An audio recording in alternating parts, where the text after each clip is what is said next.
So now let's maybe take a little bit of a step back and look at what I think now is the future of programming. And this is accelerated because we have to cut things short. All I'm going to do, I'll do a part 2 and 3 or whatever, or 4 to get this all nailed down. The first is that for this future of programming, I think that it's probably going to be, this is my speculation, I think it's going to be mostly machine. This is what I think, as we were showing here. Now, that doesn't mean, just to be clear, I'm not trying to say that this means we don't need programmers. I think the opposite is actually true. I think with the advent of machine programming, we are in a space where we can democratize programming so everyone in the world is creating software. That's actually the point of machine programming. It's not to not have people create software and the machines do it. No, it's actually so every person on the planet can create software. And the way to do that, I think, is that you present interfaces to humans, these human-intended programming languages. One of them is natural language. I mean, not exactly, but that's kind of one of the things that's emerged. There are problems with this, but that's a human-intended programming language, natural language. And that we can take this to express semantics, and then the machines can do stuff that certain humans can't do, which is write Python code or JavaScript or machine code or assembly, right? So what I envision is that we're going to continue to invent new programming languages, and in such a way that the entire planet has the ability to interface with machines at whatever granularity they want. Like, I'm probably going to still do a lot of C++, but when I get to certain points, I'll just say, okay, I'm just going to talk to you and you do stuff from natural language. And then when I want to get like deep in the weeds, I'll switch to the right programming language for the right abstraction that I want to interface with. Now, keep in mind, most of you that watch GTT, you're programmers, and so you have a superpower. We are less than 1% of the global population, but software and the ability to create code, this is the new fluency. This is the new literacy, is that your ability to communicate with machines historically through code gives you a superpower. And I think we should go out of our way to expand that and make the whole world literate. And this is, I think, the vehicle to do that. The invention of more human-intended programming languages that allow people at any walk of life, at any degree of their education, a way to interface with a machine to express themselves. And obviously, the deeper you can go with the machine, the more likely you're going to be able to express very rich things to the machine, and you're going to have more superpowers. Like, just think of it as someone that only speaks one language, one natural language, like me, versus, I mean, I guess it's just one fluent. I can pretend to talk in a couple other languages, but not really, right? So people that are like me with programming languages, and in particular, the one I'm thinking of is natural language, they're gonna have limited ability to express themselves. But people like all of us on GTT, we can speak in natural language, but we can also speak in C, C++, Python, JavaScript, Mojo, TypeScript, Pascal, Fortran, SQL, all this stuff, right? So it just unlocks a bunch of different things for us. This part is already in flight. I think this part is very clear. People are deeply aware of this. I think this part, a lot of people are missing, but it's fundamentally important for the future, like evolution of software development, that we construct these languages, because these languages are going to be very much like, this is my opinion, very much like what we found with BF in AI Programmer. Is we were able to, and you know what I've decided is I'm just going to keep going, and I'll just drop 2 videos. I'll have part 1 and part 2, and I'll end the first one at 50 minutes, and then we'll just roll into the second one in this one. And then maybe we'll get into more in the future, but right now, yeah. Okay. Right now, we'll just do these 2. Okay, so this is what I believe. And BF and AI Programmer, I think, are a concrete example of the incredible things you can do when you lean in to have a machine-intended programming language that couples itself with machine learning. Super important. It unlocks incredible things. And on top of that, it becomes hyper efficient, right? It's the right tool for the job, right? Like, you wouldn't use a chainsaw to cut a green bean in half. You would use like a butter knife. But right now, everybody's running around with chainsaws for everything. That chainsaw is the language model, and dealing with things like Python, JavaScript, all this. We should have a set of languages that we have to figure out. We have to construct these. I mean, I can actually probably use the language models to help us construct these, but they should probably be very small grammars. They should probably be typeless. They should probably be like automatically sandboxed for security reasons. And then they could probably also be extremely high performance, because you want these things to be like screamingly fast, super fast. And that's really important, because then what you can do is it allows for the exploration of a number of different branches in program synthesis, and the actual exploration of the execution of those programs in the ideation phase of the machine creating the code. So that's probably like a lot of words that might be a little bit confusing. What I'm talking about is that you have a tree, and this is like the core idea. And by the way, this is how traditional program synthesis sort of works, is then you just start branching and going down these paths to look for the program, right? And then it just keeps going. And the reason why it stops today, right? This tree gets massive. The reason why it stops today and it's intractable is we don't have the compute to look at all of these different paths. Part of the reason is we historically have been using human-intended programming languages. I think that that's not the right direction. I think it's machine-intended programming languages. However, there's a big gotcha here. And the big gotcha is that you should use machine-intended programming languages for the exploration part on code synthesis for the machine programming systems, but what you ultimately present back to the humans should be in human-intended programming language form. Why? So humans can understand it, think about it, and potentially fix the bugs in it. This is why I also was very adamantly against things like Software 2.0, where people were saying, oh, the neural network is the algorithm. Why does this not make sense to me? No one understands those neural networks.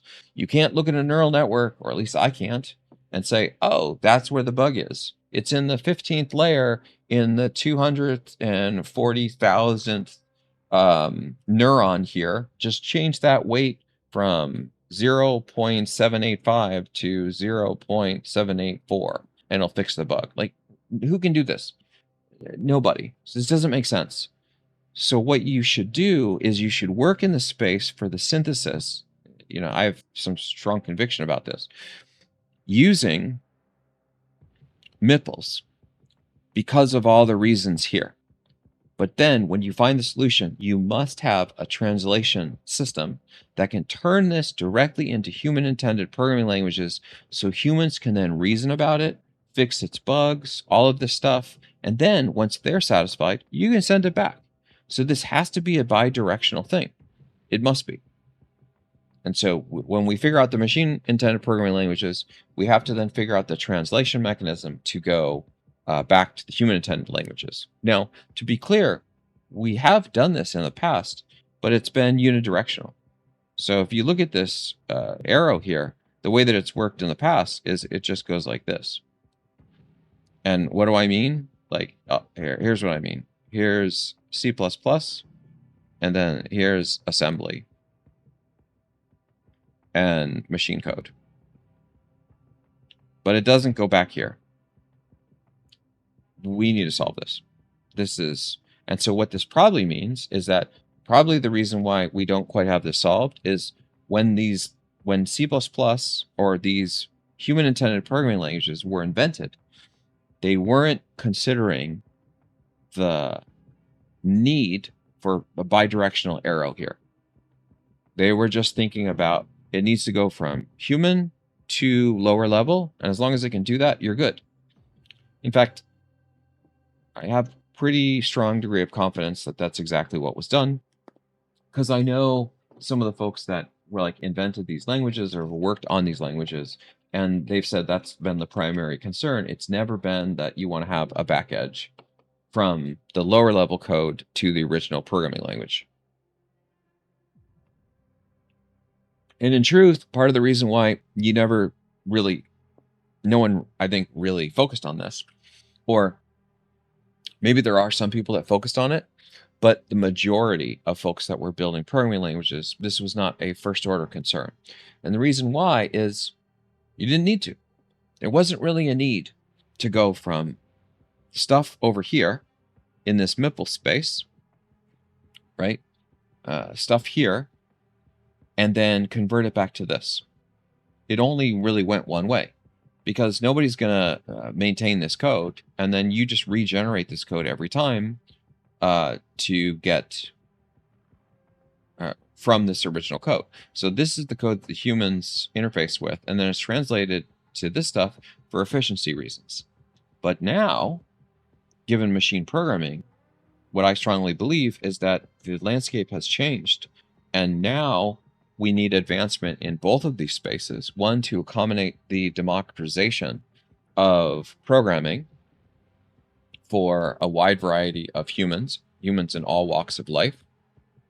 But we also need advancement in the space of machine-intended programming languages for all the reasons that we just described, with leveraging machine learning systems that are going to be able to do a wide variety of program synthesis, including execution with very small footprints of execution, very small footprints of power consumption. Hopefully that makes sense.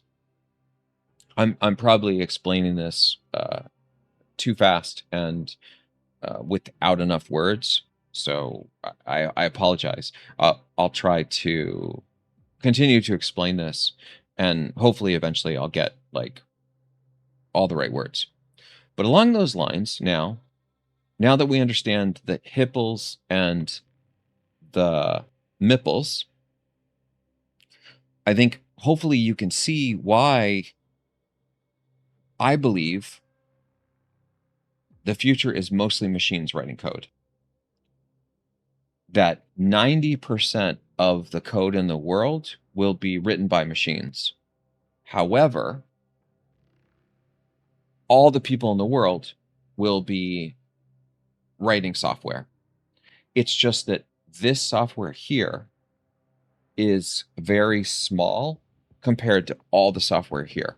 We're basically just leveraging the ability of the machines to generate massive amounts of code, and that we basically are controlling the core ideas. We are ideating. We are presenting the concepts, the high order intention or semantics.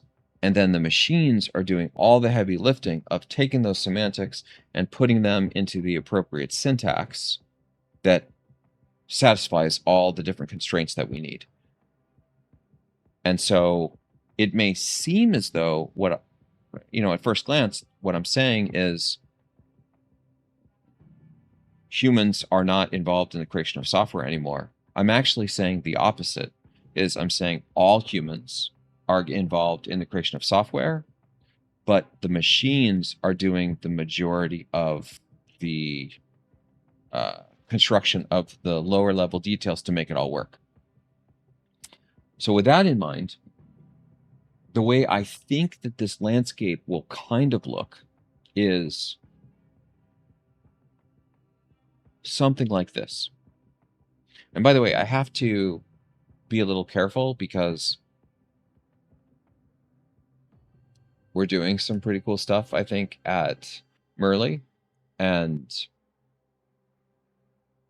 it's pretty...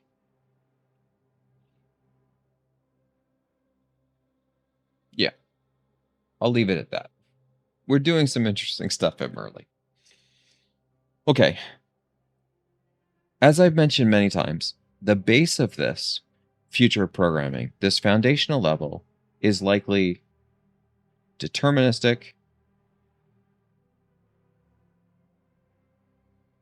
systems, including deterministic AI.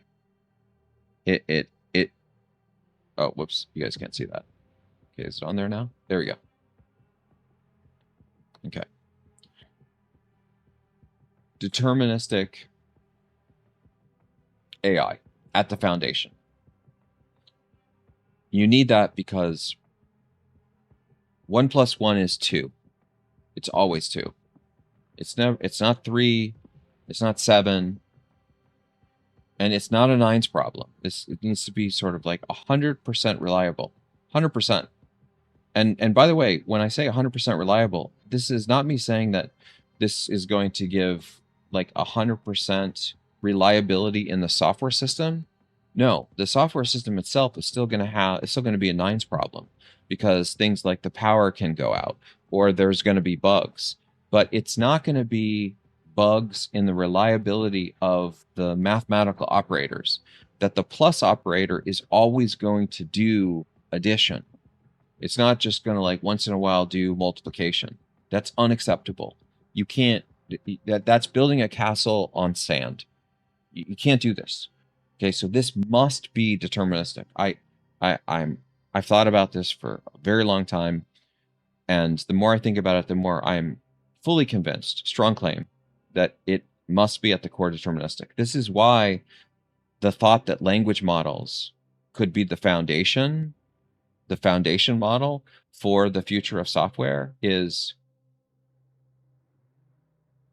unequivocally wrong in my mind. It cannot fundamentally. It just it doesn't make sense. And in fact, as I've mentioned many times, the advancement of science in our species is principally based off of deterministic science, deterministic mathematics, deterministic logic. And I'm not saying that stochasticity doesn't exist. It does. And in fact, this model is going to have non-determinism or stochasticity in it. That's actually really helpful. But the foundation, it must be this way. So this is why we're starting at this point with Merly, because this is the starting point. Language models will be part of this, but later. Okay, so you have this. Then on top of this piece, you will have the hipples and you will have the mipples. And there must be bidirectional interaction between these, because these systems, the AI systems, because this is really the future of programming with AI or ML, because the machines, again, are going to be doing the majority of it. So the machines should function principally at the MIPL level for all the reasons we discussed, but then when they're ready to convey that information for humans for validation, because the humans are going to be there to say, is this, did you do this right? Think about the robot example, where the robot is doing the activity and how it learns, right? It learns because the human is saying, this is how it's done, and you didn't do it right, or you did do it right. It's the same concept here, is that the MIPL is going to be the AI system doing it, but it must be able to be transformed into the HIPL so the humans can say, okay, yeah, you got that right. And then from the HIPL, it has to be able to go back to the MIPL, because the MIPL is what's actually going to run the world. Now, interestingly enough, you're going to need IRs for both of these.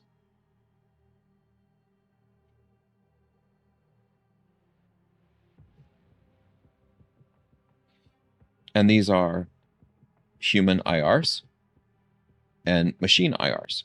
And IRs are intermediate representations.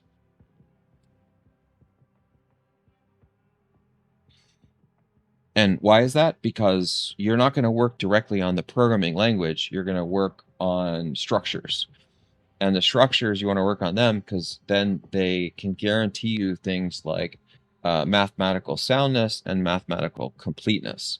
Whereas if it's just text, it's very hard to reason about the mathematics and the mathematical properties of just text. But if you convert these things into things like trees or graphs, trees are a form of graphs, other things, then we have known algorithms that can walk these things and guarantee things like exhaustiveness. And that's super important. Now, some of the most interesting work that I think is going on today is in the space of intermediate representation construction. And I think a lot of people have sort of missed the plot on this. Not intentionally. I think that they're just overloaded with the flashy new object, which is machine learning models.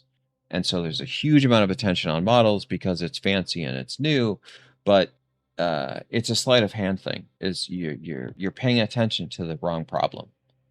It's like one of the simple examples that I try to express to people is it's very easy to lose the forest for the trees, or whatever the saying is. So you have two cases. You have a cat stuck in a tree, and you have nuclear war about to break out. Which problem do you solve first? You'd be surprised how many people say, save the kitty cat, right? Like, I love animals, absolutely, but if I have to choose between the human race deciding to have all-out war versus saving this one cat, I think that I'm gonna try to prevent Armageddon. Similarly, I think that we've lost the plot a little bit with all the attention on models and not deeply thinking about things that will help the models significantly. That the way that most of the language models work today is they do things that are absurdly naive, which is work on code directly. This makes almost zero sense to me.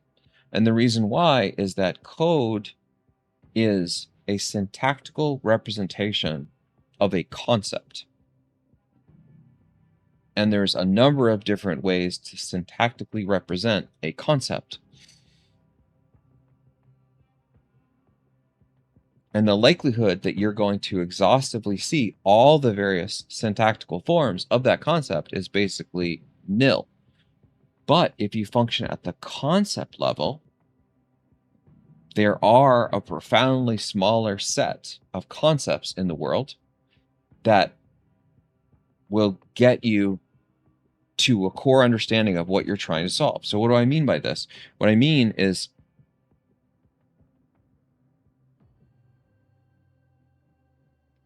you have things like a linked list, and you have things like an array, and then you have like a fixed array, and then you have things like a vector, and then you have a set, and you have a queue, and so on and so forth into infinity.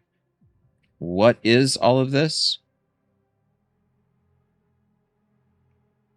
They're containers.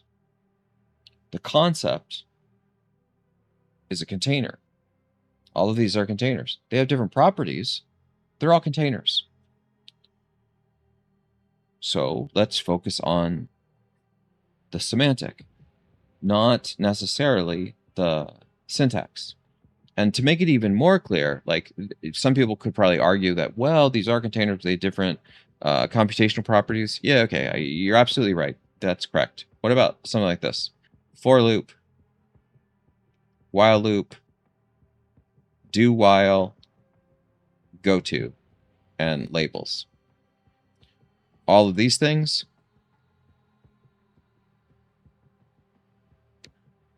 they're iteration, they're loops. That's the concept. The concept is iteration and looping. These are all syntactical ways of essentially representing the same idea. And you shouldn't, I mean,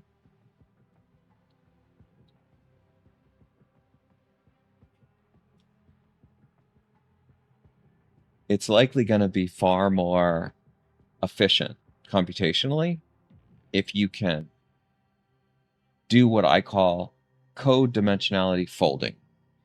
Is you're able to reduce the code signature of something to a much smaller space that is lossless, and then iterate on the lossless thing. Think about encryption or compression algorithms, especially ones that are lossless. That's what we're talking about here. And so what you don't want to do is work directly on the code. This is code. What instead I think you want to do is focus more on the semantics, which can be, if properly constructed, captured in the intermediate representations. Okay, now, in addition to that, you also want to pull in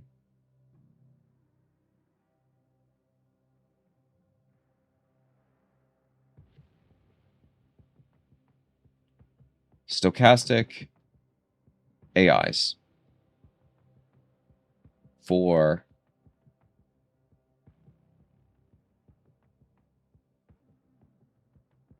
like software ideation. And I think maybe I'll end on this point since we're almost at 2 40-minute segments here. So this will be our stochastic AIs. Now notice that this is essentially, and by the way, this is not right. Just to be clear, what I'm describing here, this is not absolute. This is not like fully correct, and it's also not complete. There's many pieces that I think I'm missing, but I think this is starting to become the blueprint, at least in my head, of what I think the actual future of software development looks like, using AI to its fullest extent.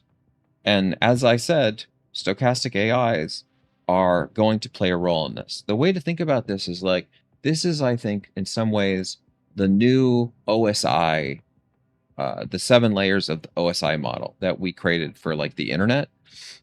This is the beginning. By the way, I'm not trying to like have an insane amount of hubris or something. saying like, oh, I figured it out. I haven't figured it out. I haven't. I'm saying this is incomplete, but I think directionally, this is where we need to go. That directionally, I think minimally, we need all of this. There's more stuff that we need, but these pieces are principally important to solve this in a way that is economically feasible. Like language models, the way that they exist today. Oh, by the way, this is not large language models. These are small language models. Why are they small language models? Well, as I was discussing with Urs last week, I hope Urs gets to this point so he can be nodding his head saying, yep, we were discussing this. Large language models, I think, are bogus. Here's large language models. It's not the future. It's not, because it's not economically viable. And anyone that thinks that you can continue to scale the compute as we've done in like the 1980s, I think needs to look at the chart that we've shown in the past with the peak of Dennard scaling back in the mid 2000s. That ship has set sail. We are not going to get that. And also, just adding more GPUs to this is not going to work. For the same reason, it's Dennard scaling. Okay, and frankly, the only one that really is benefiting from this whole LLM thing is NVIDIA. And it's nice that people are slowly stopping drinking the Kool-Aid. I like that, but like this is just so much hype. So it's not large language models, but I do think it is language models. They're just small language models. Why? Because I think, and I think other folks that are deeply versed in this space, they also see that one, the idea of AGI is ridiculous and silly, and nobody even knows what this means. So just evict this acronym from your vocabulary. It doesn't mean anything. And so since we don't even know what it means, how can we possibly reach it? It's nonsensical. But superintelligence is a real thing. It is a real thing. And we've already achieved it. Calculators are super intelligent. Well, what is super intelligent? It's something that is better than the best humans in the world in some domain. Calculators are better than any human that I'm aware of in arithmetic. And even for like the super genius mathematicians that can do like really complex math in their head, calculators still faster. So we know that we can already build super intelligent machines. Super intelligent machines, I think, can be achieved through small language models that are going to be domain constrained. These are domain constrained. So they do not function generally. They focus very narrowly. And so you lose the broadness. So there is some richness that you potentially lose, which basically means that in this domain, maybe a large language model would be at 100%. We can say maybe these guys are 90% efficacy. But so you lose like 10% fidelity on these things with the SLMs. But this is the big but. These can be 100x more performant. Why? Because they're 100x smaller in size. And they literally are. In fact, that's one of the things that we're building at Merlin. We're not building large language models. One, because we don't have $100 million to invest to continue this race of trying to destroy the planet. By the way, that's the other thing that's really bad about this. The carbon footprint of this is ridiculous. Like we thought it was bad with automobiles. This would literally kill the planet. Like it's so ecologically wrong that just to do the right thing for the human race, we should stop using large language models. But that doesn't mean we should stop using language models. We should use them. We should use transformers. We should just use small language models. We should accept the fact that AGI is stupid and means nothing, but superintelligence is a real thing, and we can aspire to that in these individual verticals. And small language models will get us there, approximately close in quality as the large language models, but at 1/100th of the power consumption. And now the economics make sense. Whereas the economics, they are not ever going to make sense. Like, I'm going to say this, strong claim. The economics of large language models will never make sense given the current trajectory of computing advancement that exists in the world today. When quantum takes off, whenever that is, the story may change. May. But using traditional von Neumann machines that use electricity, like, yes, it's possible that photon computing things could speed things up, but peripherally, I'm aware of this space, and I don't know about practical adoption. I think for like networking, it can be super fast, but in terms of like compute that you have on your desk, I'm not sure that photonics is practical. Maybe, but I still don't think that it makes large language models feasible.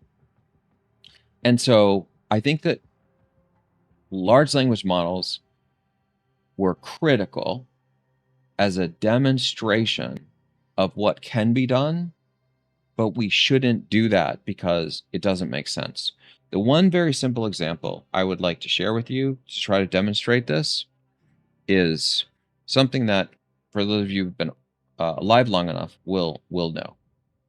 There were these things called these supersonic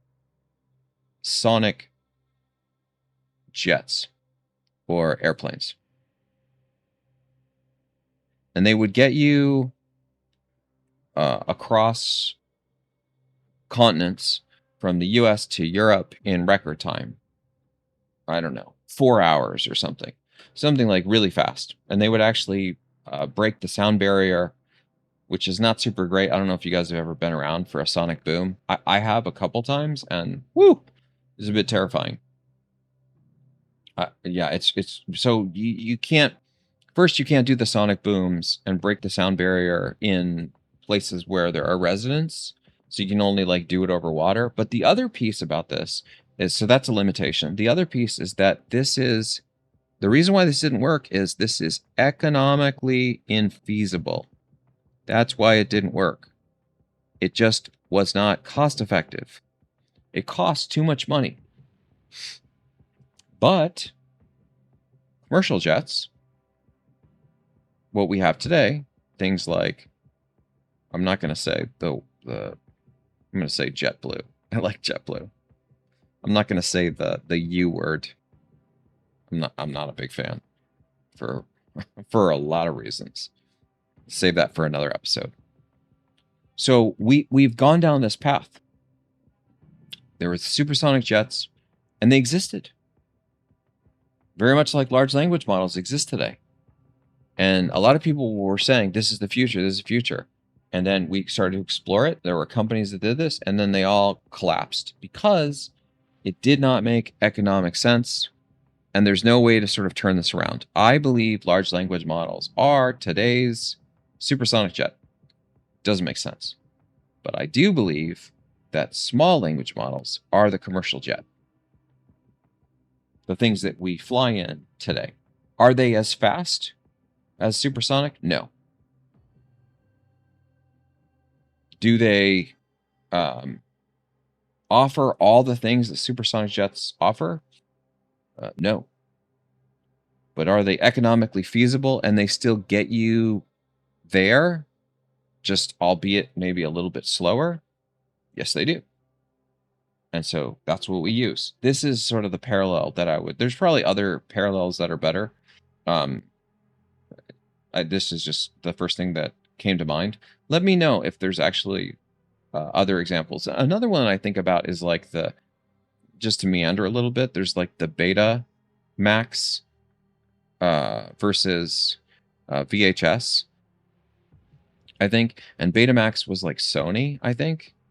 And then VHS was sort of like everybody else. and I don't know all the details of this, but I think it was like a similar story, is Betamax was superior to VHS. It was like better quality, so it's like plus quality.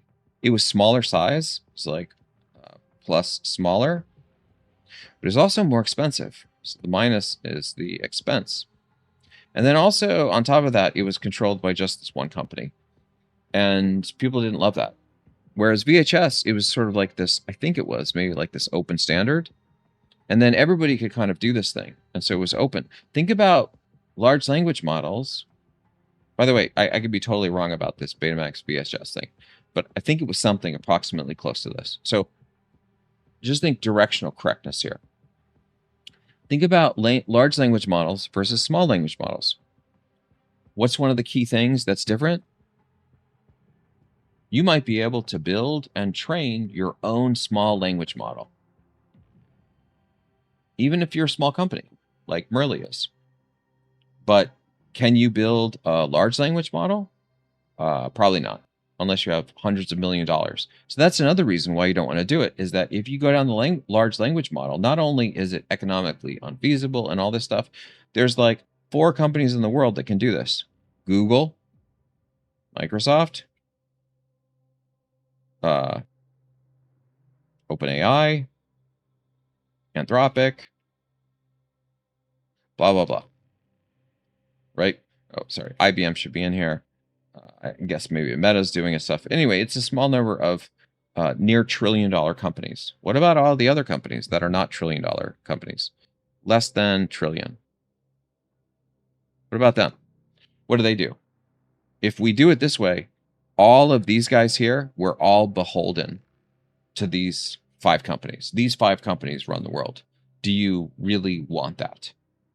I think you probably don't. What you want to have is a level playing field where, like open source. Like, again, imagine if open source was run in the way that large language models are. Open source wouldn't exist because the average person couldn't actually work on open source on their own computer.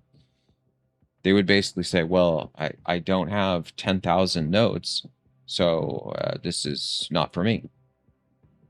And what I'm saying is that very much like the supersonic jet to commercial jet, very much like Betamax to VHS, very much like a large language model to small language model, is that not only is the small language model the right solution for superintelligence in terms of the focus and in terms of the economics, it'll help save the planet so we don't destroy the world and boil the ocean with all these massive data centers that are leading us to nowhere. It also gives access and democratic power to the people versus 5 companies. And probably the reason why you're not hearing more about this is most people are beholden to these companies. I'm not. Even though one of our investors is one of these companies, they know kind of like who I am. And while I like them, I think they're probably one of the most ethical in this list, which is why, one, they're doing open source for some of their language models. And I think that at least the folks that I work with at IBM, they know very much that this is my view.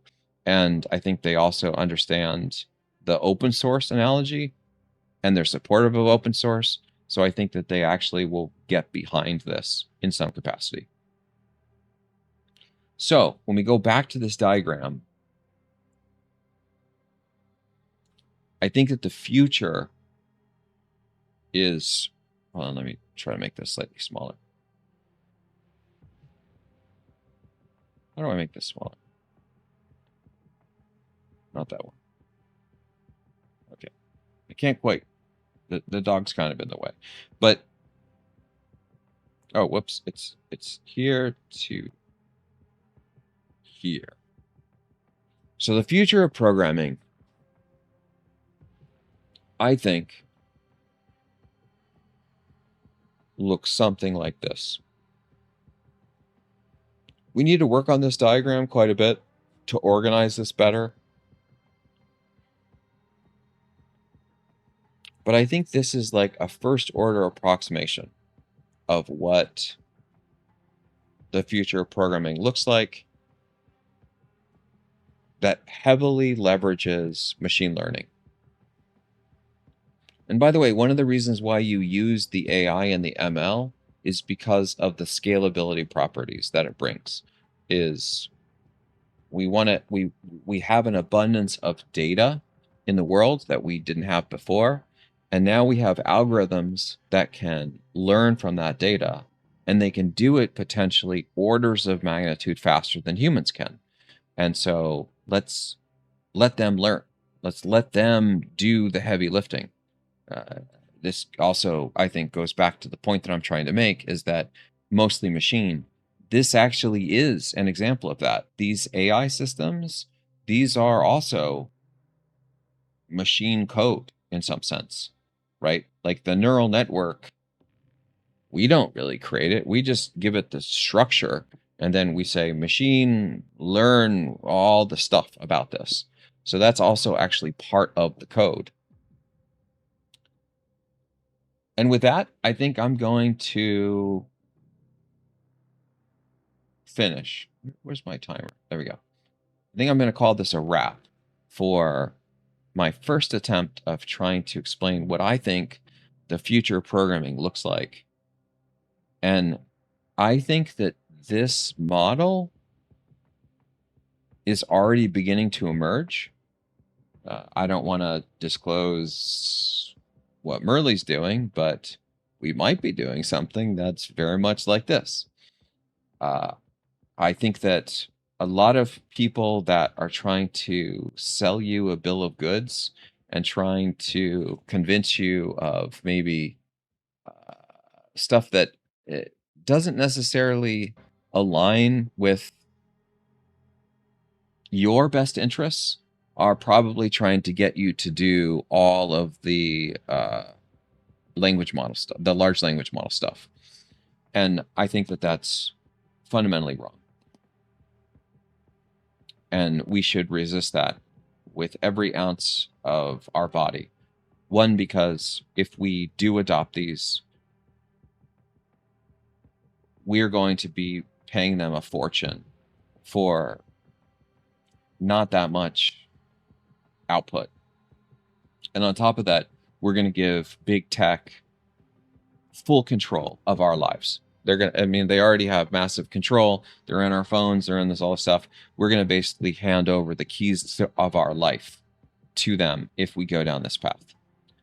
On the other hand, if we shift the narrative to small language models, this will at least give the smaller companies and smaller institutions, and by smaller institutions, what I mean is places like Stanford and MIT and Berkeley and University of Pennsylvania, small, right? In that these are massive institutes, but they're not trillion-dollar companies.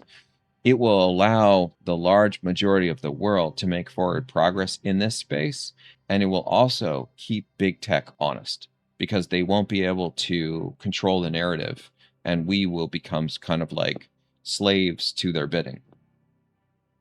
On top of that, I think that this will actually unlock things that will save the planet and will allow the collective human race to move this forward, very much like how open source has taken over the world.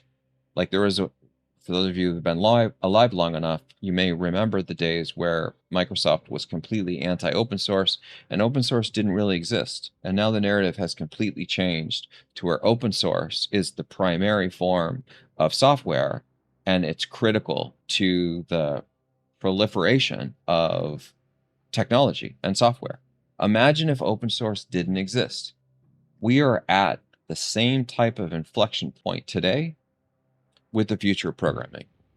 That if we don't make this shift to small language models, as well as using foundational elements of deterministic AI, it will be like not having open source, the new open source, which is this thing. Okay. I'm done. Thank you all so much for listening to the meander, and please share any comments, agree, disagree, whatever you'd like. I'd love to hear from you. All right. Keep growing.